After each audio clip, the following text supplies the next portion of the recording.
On March 9th, 2022, on jw.org, Jehovah's Witnesses' official website, the religion announced that the governing body has decided that barring any local governmental restrictions, they will encourage all congregations to begin holding in-person meetings the week of April 1st. And this is a pretty big deal. Jehovah's Witnesses have been using Zoom for online meetings since 2019, since the pandemic first started. So this is a big deal for Jehovah's Witnesses, and also a big deal to my community, who are mostly former witnesses or fading witnesses, or very possibly PIMO witnesses. That's PIMO, physically in, mentally out. A lot of my viewers are people who woke up during the pandemic, so during the time when meetings were canceled. And the online meeting is really nice for people who are trying to fade from the religion or who are physically in and mentally out trying to figure out their escape plan. Going to meetings takes a lot of time in preparation. You have to get all dressed up, but Zoom meetings, most people, they'll just chill in their pajamas, turn on 5 minutes before the meeting starts, and if you're physically and mentally out and you're just putting it on just so your name pops up and the elders don't call you for being missing from the meeting, you can just turn down the volume, throw your phone on the other side of the couch, and watch a movie or play video games while the meeting is happening.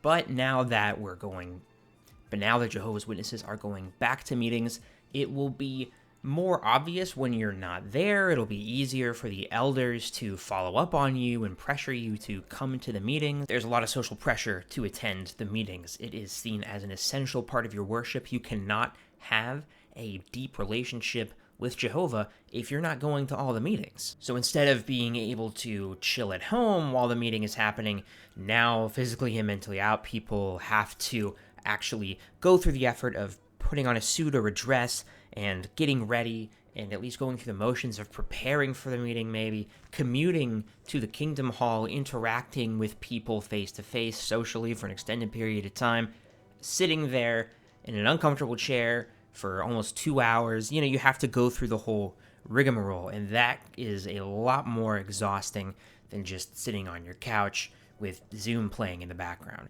So what can people do who are nervous about the return to meetings, people who have been using this time away from meetings as an opportunity and are now losing that opportunity? Well, I gotta be honest, it has me worried too. Just to speak personally, I'm in a mixed faith marriage. My wife is still an active member, and things have been going great for us, but I do think that part of that is because when it's meeting night, we're not apart. She's in another room maybe, but we're still kind of talking and hanging out.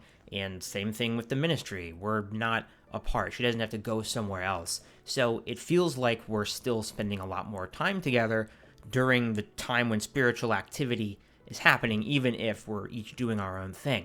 Now that she'll actually be going to meetings, that is going to be different. I'm a little worried about how that is going to change our dynamic. So I totally understand the worry and frustration. A lot of my viewers have expressed concern about the return to meetings. It's stressful. They haven't been to a meeting since they woke up, maybe. I asked for some comments on Twitter for how people are feeling. It hasn't really set in for me yet, which is why I'm not having a panic attack right now, but I'm sure that will change soon. As I have to say, I'm actually a little panicky. 1 year ago, for the sake of my marriage, I said I'd try.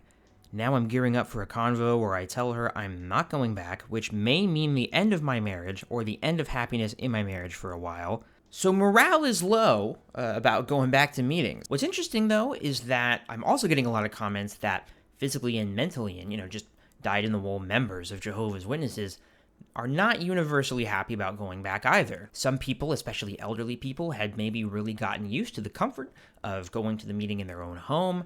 People have realized how luxurious it is to not have to put forth hours of your time to prepare and get ready and put on makeup and drive to the Kingdom Hall. It's so much easier and more convenient and comfortable just to be able to flip a switch and be on the meeting in 5 seconds. So morale is not necessarily high for Jehovah's Witnesses either, although I would imagine most of them are really happy just to be hanging out with their friends again on a weekly basis.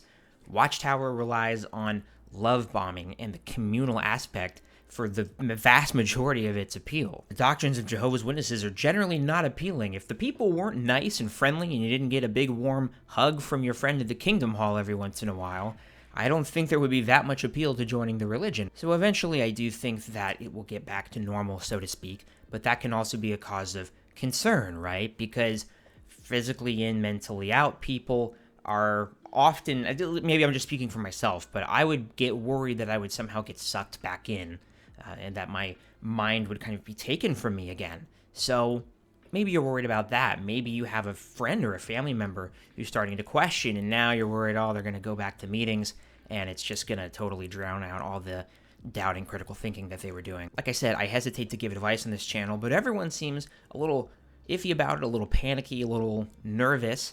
So I thought I would just maybe give some thoughts that aren't necessarily advice, but I want to give my thoughts on the matter. One thing that's potentially good news for fading or PIMO people is that they are going to implement hybrid meetings. I received a couple leaked letters a few days ago about instructions for the hybrid meetings. It's being sent to all the kingdom halls, complete with diagrams of how to hook up the computer and the audio mixer and the audio interface and the computer and the audio mixer. It's got a diagram of how to use monitors at the Kingdom Hall and how the stage should be set up. I don't know why I'm going into all this detail. I just thought it was cool that I got this letter, and I never really get a chance to brag about the cool leaks I get on this channel. What that means is it's still an option to be present at the meetings while making minimal effort. As long as you sign into Zoom, maybe occasionally turn on your camera, you can probably still find a way to chill at home. You can also just express that if you're in a situation where you have to explain yourself to someone. Maybe you live at home still with your parents, or maybe you're married.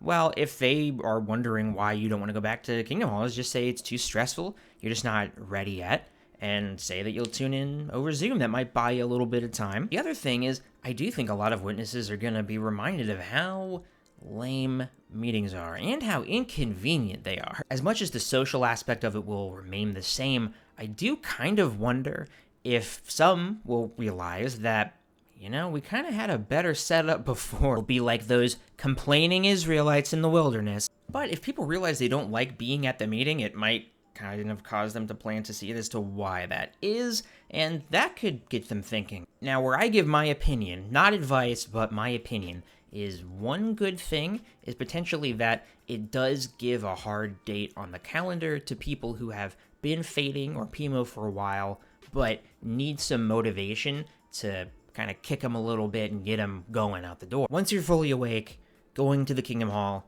is a real drag. I did it for a while. It's painful. And I know that if you've woken up during the pandemic, chances are you never want to go to a Kingdom Hall again. And I think if you want some motivation to put your foot down, this could be that. Now you have a hard date of this is when meetings are starting. I'm not going to be there no matter what. I saw a really good tweet from a great ex-Mormon show on YouTube, my favorite ex-Mormon show. All XJW should watch it too. It's called Zelf on the Shelf. Zelf on the Shelf tweeted, "We get so many questions from people along the lines of, how do I tell my bishop I don't want to attend church? / tell my MIL, I'm not a Mormon, I don't know what that means, I don't wear garments, etc. Mother-in-law? Mormon-in-law?" The answer is that you have to learn to say no. It doesn't have to be complicated, but it is challenging when it's new. You don't owe anyone more of an explanation than you are comfortable giving. And while there are some situations where ex-Mormons legitimately aren't safe to speak truthfully, there are many where pretending does more harm than good, though it's scary to speak the truth. I thought this was a really great sentiment to have in mind. We are used to having to explain ourselves as Jehovah's Witnesses, whether it's just explaining our beliefs or explaining our shortcomings to the elders, to our parents during family worship night. You're constantly supposed to be thinking about what you're not doing, why you're not doing it, and how you can adjust your life to better accommodate Jehovah and work on your spiritual goals. Especially, we're used to having to explain why we weren't at the meeting or why we weren't out in service, because you're encouraged as witnesses to encourage your brothers and sisters. And a way that witnesses think to do that is by nagging them when they haven't been at church enough recently. So we're used to that as Jehovah's Witnesses. We're used to having to explain why we weren't at the meeting or why we weren't out in service. But the reality is, you don't owe people an explanation, at least not more of one than you're willing to give. Probably a little bit different if it's your spouse or if you're at home and it's your mom or your dad. They are probably going to hound you a little bit for an explanation, but the random elders, the brothers and sisters in the congregation, it isn't their business, even if they try to make it their business. So don't necessarily worry yourself with having to explain every single detail of why you don't want to go back to meetings. Just find a version of that you're comfortable expressing, and that's all you have to say to anyone. When it comes to explaining to your family or your spouse, that might be a little bit of a different story. Truth be told, I think the best thing to do is just to be honest and say, I can never go to a Kingdom Hall ever again. That's going to probably hurt them. Personally, I would focus on the emotional aspect of it rather than the rational aspect of it. And that might not seem intuitive because we pride ourselves of knowing that it's not the truth and knowing all the little reasons why, but that's generally not why people are drawn to Jehovah's Witnesses in the first place. It's usually not for an intellectual reason, it's for an emotional reason. They had just lost a loved one, the witnesses came to their door, and they were showered with love by the congregation. It's all emotional attachments. So don't be afraid to be honest about how it emotionally makes you feel. If you feel like you can't go to the meeting or else you're going to have a panic attack, well, then you should express that. If you tell your partner or whoever that you're not going to meetings because you disagree with their policies or doctrine on X, Y, and Z, obviously you can do that. There's nothing wrong with that at all. But they're probably more likely to tell you well, that's all the more reason why you need to go to the meeting because you need to conquer these doubts and blah, blah, blah, blah, blah. If you're determined not to go back to the Kingdom Hall, then find a way you're comfortable vocalizing that. Find something that you feel you can tell other people and don't feel obligated to share more than you're willing. If you're in a position where you have to go to the Kingdom Hall, I know what that's like. That's what it was like for me when I was PIMO before COVID hit. Most people are on their tablets now. I was reading Crisis of Conscience at the Kingdom Hall. I downloaded a bunch of XJW PDFs and stuff and would just have that on my tablet instead of the Watchtower Library app. So if you can find ways to just keep yourself entertained, it doesn't have to be apostate literature. It can just be Girl with a Dragon Tattoo. You can just find something to read other than the Bible when you're there. But see this as an opportunity to stand up for yourself and to make known how you're feeling. It's not easy, but I can guarantee you that it's a huge relief. Being honest about this will be one of the hardest conversations you ever have with whoever you're going to have it with, but it is also the biggest weight off your shoulders. It does feel amazing to be honest about that, and you'll feel like 100 pounds lighter. Not sure any of this was helpful or warranted, but there you have it. There it was. I did a video, and now it has been done. And you have watched it, and now it has been watched. So if you thought, wow, I want to see a lot more of this kind of useless content, I do have a Patreon. Thanks to my patrons for supporting the channel. And remember, always eat your vitamin vegetables. I don't know. I got to start coming up with an outro or something.